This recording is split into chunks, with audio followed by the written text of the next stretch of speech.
Back history जर check केली तर बॅक हिस्ट्रीमध्ये आपल्या निर्देशनास येते का काही दिवसा अगोदर मला महिन्या अगोदर मला संडास कळप व्हायचे. आता जेव्हा संडास कडक होऊन राहिलेला आहे, ताकद लागून राहिलेली आहे, तर आतमध्ये जे गुदद्वार असते त्याच्या आतमध्ये जखम होत असतात आणि त्या जखम झाल्या की तिथे छोटे छोटे टिश्यूला ज्याला म्हणतात कोंब म्हणतो ते तयार होतात त्या जखमेवर. बरोबर आहे. तर त्याच्यामुळे तो मूळव्याधचा प्रकार तुमचा सुरू होतो. जेव्हा जेव्हा तुम्ही लॅट्रिनला गेले तेव्हा तेव्हा तुम्हाला इतक्या भयंकर वेदना होत असतात तर माणूस बसू सुद्धा शकत नाही. बट हा जो आपल्याकडे पॅड आहे वॉटर एनर्जी पॅड, या वॉटर एनर्जी पॅडची जर गोष्ट म्हटलं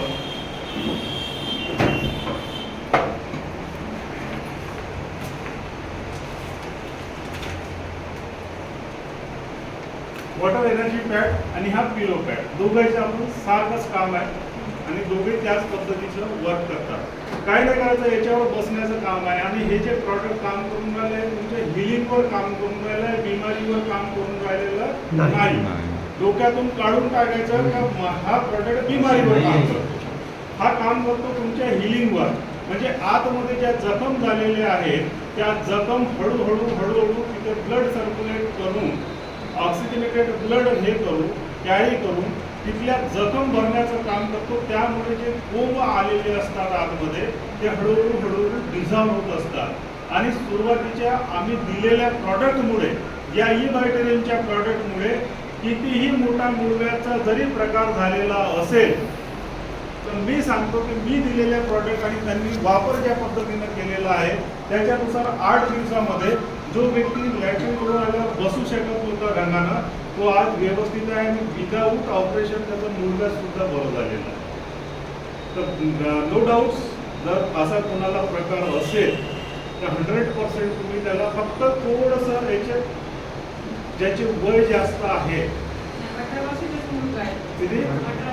100% मॅडम 10 दिवसामध्ये त्याचं कव्हर होऊन जाईल. जो त्रास त्याला होऊन राहिला मूळव्याध पूर्ण संपायला जवळपास महिना लागेल, पण 8-10 दिवसामध्ये त्याला एवढं चांगलं रिलीफ मिळेल. हा, बट जर त्याची आतमधली जर वेन्स जर फाटलेली असेल आणि ब्लडिंग होत असेल, ठीक आहे, तर त्याचं तुम्ही ऑपरेट करा. खूप जास्त ब्लड जात असते लॅट्रिनला गेल्यावर, आता थोडीफार जर असेल तर काही इश्यू नाही, ठीक आहे. ते थोडंफार म्हटलं ब्लड जाऊन राहिलं असेल तर त्याच्यामध्ये किंचितसा कुठं ना कुठं त्याचे जे कोंब असतात. पण जास्त जर एकदम खूप जास्त ब्लडिंग पूर्ण जर ते लाल होत असेल, रेडिश होत असेल तर मग थोडंसं विचार करायचा, एंडोस्कोपी वगैरे करावं लागेल, ठीक आहे.